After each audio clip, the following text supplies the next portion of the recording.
이 수업에서 나는 특정 재화에 대한 수요가 수요 곡선을 따라 변화하는 임의의 두 가격 사이에서 탄력성이 있는지 혹은 비탄력적인지를 결정하는 매우 간단한 방법을 소개하고 설명하려고 합니다. 이 방법은 수요의 가격 탄력성에 대한 총수입 테스트로 알려져 있습니다. 여러분은 이번 수업을 마칠 시점에는 총수입 테스트를 설명할 능력을 갖출 것이고, 향후 그걸 이용해 어느 재화의 수요가 임의의 두 가격을 오가는 변화 과정에서 탄력적인지 비탄력적인지 수요의 가격 탄력성 계수를 계산하지 않더라도 빠른 판단을 내릴 능력을 갖추게 될 겁니다. 여러분이 이 수업을 완수하기 앞서 시청해야 할 이전 강의가 있습니다. 수요의 가격 탄력성 계수와 공식 및 해석, 그리고 수요의 가격 탄력성의 다양한 결정 요인에 관한 비디오입니다. 오늘 우리 분석을 안내하기 위해 오른쪽에서 보는 스키 리프트 티켓에 대한 수요를 살펴보도록 하겠습니다. 주목할 것은 티켓당 $140에서 티켓당 $0로 가격이 떨어질 때 수요량은 0개의 리프트 티켓에서 7,000개의 리프트 티켓으로 증가합니다. 총수입 테스트가 무엇인지 설명하기에 앞서 총수입에 대한 개념을 소개할 필요가 있습니다. 여기 왼쪽에서 살펴보겠습니다. 총수입이 무엇인지 정의하고 시장에서 기업의 총수입을 계산하는 간단한 공식을 결정하겠습니다. 총수입. 우선 이것이 무엇인가요? 여러분은 지금까지의 수업에서 수입이라는 용어를 들어본 적이 없을지도 모릅니다. 그러나 여러분은 소득은 들어봤을 겁니다. 소득은 가계가 요소 시장에서 토지, 노동력, 자본을 공급한 대가로 벌어들인 금액을 말합니다.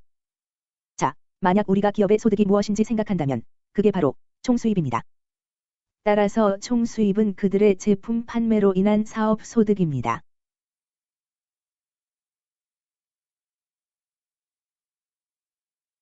특정 재화 시장에서 사업에 따른 총수입을 결정하는 공식은 매우 간단합니다. 즉, 총수입 공식은 재화 가격 곱하기 판매 수량입니다. 따라서 기업들이 벌어들인 해당 시장에서 총수입은 수요 곡선을 따라 존재하는 어떤 수준의 산출량이라도 가격을 수량으로 곱하여 쉽게 구할 수 있습니다. 간단한 예를 들어봅시다. 예를 들어 스키장이 리프트 이용권 한 장당 $100를 청구하는 경우 여기 2,000장의 리프트 이용권이 판매될 것으로 예상할 수 있습니다. 가격이 $100일 때 수량은 2,000입니다. 우리는 가격 $100에 수량 2,000을 곱하여 총수입을 쉽게 계산할 수 있습니다. 100 곱하기 2,000 하면 스키장의 총수입은 $200,000입니다.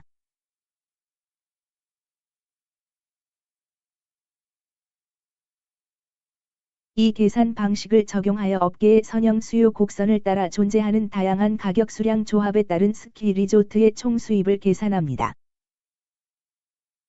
내가 이것을 깨끗이 정리하고 총수입 곡선을 확정하여 여기 아래 그래프에 표시해 보겠습니다. 하단 그래프의 값에 유의하세요.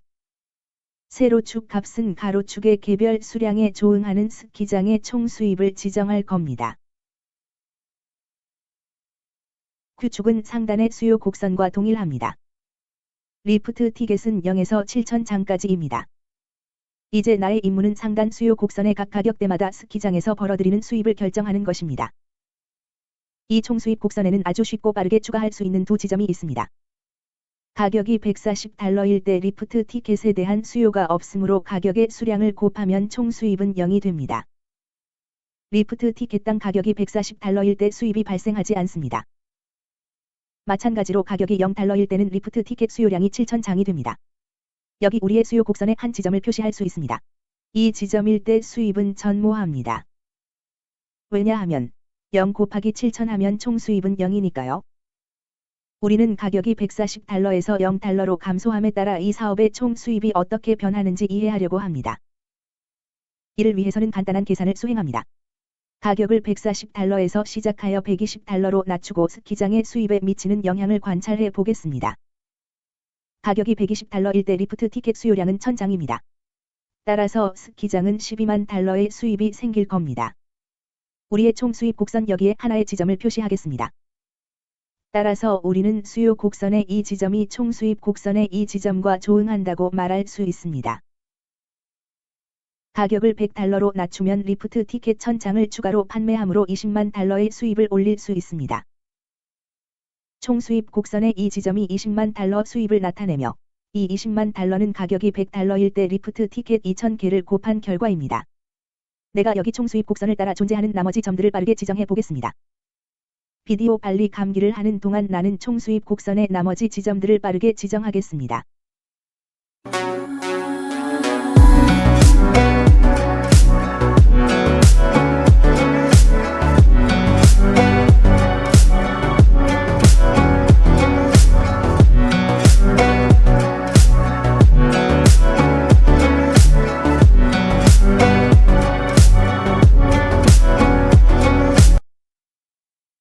이제 리프트 티켓당 140달러에서 리프트 티켓당 0달러까지 다양한 가격을 청구해 기업들이 얻을 수 있는 모든 총수입 수준을 지정했습니다.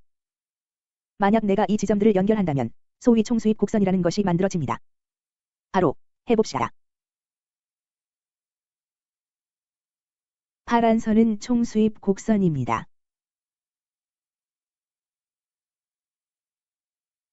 이 곡선을 살펴보면서 이것이 무엇을 말하는 것인지 결론을 도출해 봅시다. 보시다시피 높은 가격대일 때 가격 하락은 총수입의 증가로 이어집니다.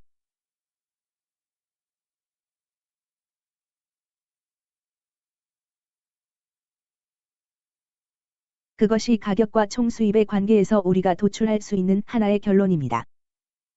그 이유가 뭘까요?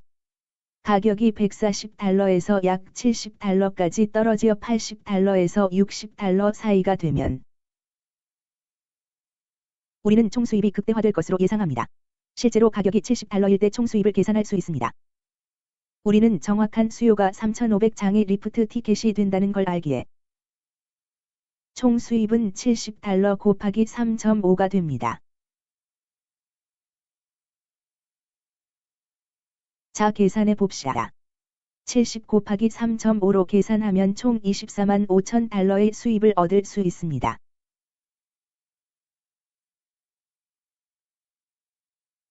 실제로 이 산업의 수입은 24만 5천 달러로 극대화될 것입니다. 맞습니다. 가격이 70달러일 때 수량은 3,500장의 리프트 티켓입니다. 그러니까 최대 총 수입은 24만 5천 달러입니다.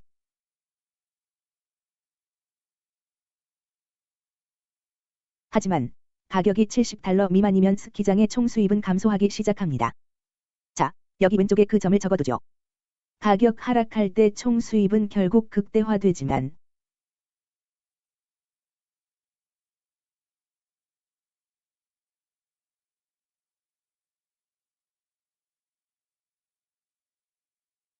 낮은 가격대일 때는 총수입이 감소합니다. 총수입을 결정하기 위해 가격의 수량을 곱하는 간단한 계산은 일관되게 포물선 총수입 곡선을 생성합니다. 기업이 청구할 수 있는 최고 가격과 최저 가격 0 사이의 어느 지점에서 이 총수입 곡선의 정점은 최대치에 도달합니다. 이 모든 것이 수요의 가격 탄력성과 무슨 관계가 있습니까? 여러분은 궁금해할 겁니다. 이 비디오는 수요의 가격 탄력성에 관한 게 아닌가요? 지금까지 우리는 총수입이 무엇인지만 배웠잖아요. 그리고 우리는 해당 업계의 총수입이 증가했다가도 감소한다는 것을 배웠어요. 가격 등락은 뻔하잖아요. 특정 가격일 때 기업의 총수입이 극대화되는 가격이 존재할 수밖에 없잖냐고 따질지도 모릅니다. 자, 이 모든 것이 수요의 가격 탄력성과 관련이 있습니다. 처음에 가격이 하락할 때 총수입이 증가하는 이유는 높은 가격일 때 수요가 상대적으로 탄력적이기 때문입니다. 그래서 우리는 여기 아래쪽에 적겠습니다. 만약 가격 하락이 총수입의 증가로 이어진다면 수요는 탄력적입니다. 즉, 수요의 가격 탄력성은 1보다 큽니다. 그걸 어떻게 알죠? 수요의 가격 탄력성 값이 1보다 크다는 말은 수요량의 변화율이 가격 변화율보다 크다는 뜻이기 때문입니다. 특정 비율로 가격이 하락하면 수요량이 그에 비해 더 큰 비율로 증가하게 됩니다. 이러한 이유로 가격 하락은 기업의 총수입 증가를 유발할 것입니다. 예를 들어 보겠습니다. 기업이 가격을 10% 인하하기로 했지만 결과적으로 20% 더 많은 제품을 판매하는 경우를 생각해 보세요. 이는 해당 기업들의 수입을 증가시킬 것입니다. 수요가 탄력적이라면 가격 하락은 총수입의 증가를 유발할 겁니다. 그러나 수요는 항상 탄력적이지 않습니다. 수요량이 기울기가 직선인 수요 곡선을 따라서 변하는 경우라도 항상 탄력적인 것은 아닙니다. 보시다시피 이 경우 70달러 미만일 경우에 가격 하락은 총수입 감소로 이어집니다. 이게 어떤 현상일까요? 가격 하락이 총수입 감소로 이어진다면 수요는 비탄력적입니다. 수요의 가격 탄력성이 1보다 작다고 할 수 있습니다. 그렇게 되는 까닭은 뭐죠? 수요량의 증가 폭이 가격 하락 폭에 비해 작기 때문입니다. 이 경우 10% 가격 하락의 수요량의 증가 폭은 5%에 불과할 수 있습니다. 소비자들은 가격 변화에 상대적으로 반응하지 않습니다. 따라서 가격 하락으로 총 수입이 증가하지는 않을 것입니다. 우리가 수요 곡선을 따라 반대 방향으로 이동할 경우는 어떨까요?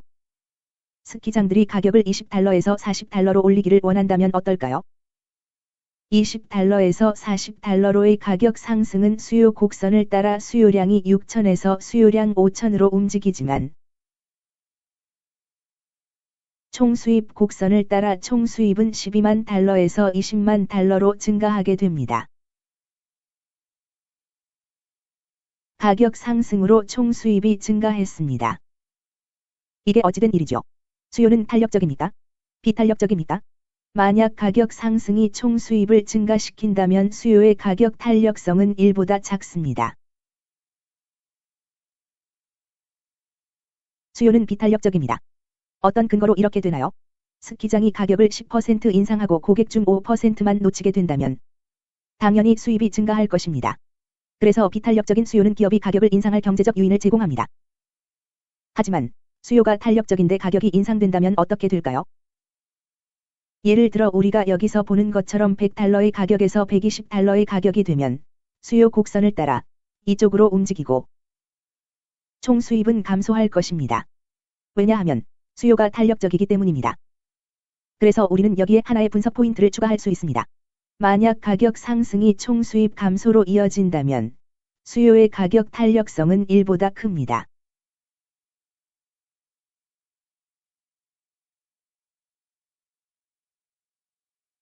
이것이 재화의 수요가 두 가격을 오르내리는 과정에서 상대적으로 탄력적인지 아니면 비탄력적인지를 결정하는 매우 빠르고 비교적 간단한 방법입니다. 이 분석에 추가할 수 있는 조건이 실제로는 하나 더 있습니다. 만약 가격 변화가 어느 쪽으로 오르내리든 총 수입에는 아무런 변화가 없다면 어떨까요?